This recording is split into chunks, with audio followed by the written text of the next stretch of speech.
Alright, so you're about to hit the tracks. What do you need to do? Well, I've got a few tips for you that will get you a little bit further out there on the tracks and trails. So first things first, you need some decent tyres. Get something that's pretty an aggressive all-terrain, RTs or some really nice aggressive mud terrain so you can get some massive grip when you're out there on the tracks and trails. Next big thing is suspension. Make sure your suspension is set up for what you're using it for. If you've got bull bars, rear canopies, all that kind of stuff, you make sure that weight of all that gear on the car is not going to overload the suspension. 9 times out of 10, your factory suspension is just not going to cut it. So make sure you've got some good quality aftermarket suspension on there. And the third thing is brakes. Make sure your brakes are up to the task. If you put all this extra weight on your car, make sure your brakes can pull you up. Myself, I've upgraded my brakes to the Bendix Ultimate Brake Upgrade Kit, and they pull this car up on a dime. But less talking, let's go hit some tracks. All right, so first things first, you want to check your tyre pressures. Don't go out there with 40 psi on your tyres. Make sure, especially for the mud, something like that, at least go down to 24 psi. The beach and sand, depending on your car, depending on your weight, I normally go to about 16 psi with the Triton. The next thing is checking underneath the car. So you can really catch on to some early problems. If you've got oil leaks or something like that coming out of your motor or whatever, you can really catch on to them before you go out in the middle of nowhere where you might not have any spare parts and you might be really stranded. So a quick look underneath is essential before you go out and hit the tracks and trails. My next tip, make sure you have proper rated recovery gear. Something that so many people look past and they get stuck and you always need it. And 9 times out of 10 they're asking someone else for their recovery gear to get them out of that situation. As a bare minimum, have a shovel, have a snatch strap, have a tyre pressure gauge.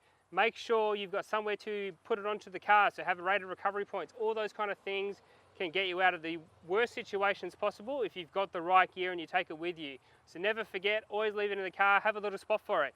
But make sure as well, if you get stuck in a bog hole or something like that, it's easily accessible. You don't want to be stuck in the back of the car or the back of the car is in the ground like that and it's all stuck in the back in the drawers and you can't get your drawers open. Make sure it's easily accessible. Underneath the rear seat, underneath the front seat is always a good spot to put recovery gear. So make sure you take it with you on your next trip. As I said, bare minimum, shovel, snatch strap, and if you can, take some treads or tracks. That's always a lifesaver on the beach. Fourth, food, water, and a med kit. Make sure you take a medical kit for basic wounds, cuts, sprains, ankles, all that kind of stuff. So you want to make sure you at least have something as a bare minimum if you do get hurt out there on the tracks and trails.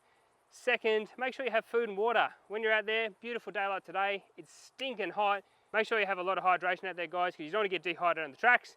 And there's nothing worse than being out in the middle of nowhere and you can't get access to clean water. And make sure you bring some food with you as well.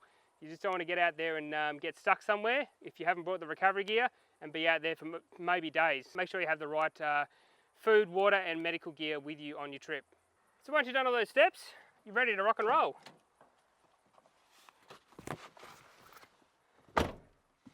And go hit the tracks and trails.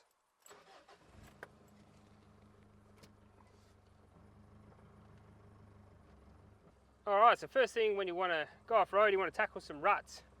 Just going to show you in this video how your suspension articulates and how you can pretty much traverse some of these ruts quite easily, especially if you've got the right suspension setup.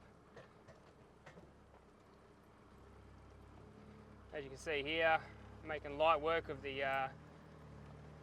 rut, and you can see me jumping out because I know there's a bit of a drop there.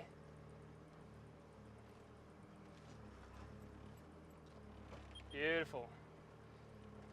So as I said, make it nice and easy. Don't go too crazy with the throttle. Unless you're going through a bog hole, you generally need a little bit more throttle to clear out those the tread of the tyres.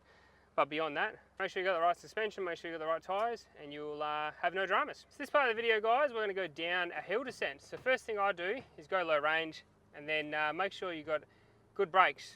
So my Bendix Ultimate Brake Upgrade Kit has provided me with some braided lines, which give me awesome pedal feel, and the slotted rotors pull me up in a snap. So as said, take it nice and slow, don't get those tyres to grip, and you'll have no dramas at all doing hill descents.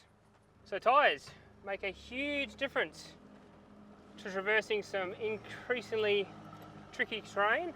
As you can see in this video, my Toyo RTs are ripping up this hill, making it light work, no dramas at all.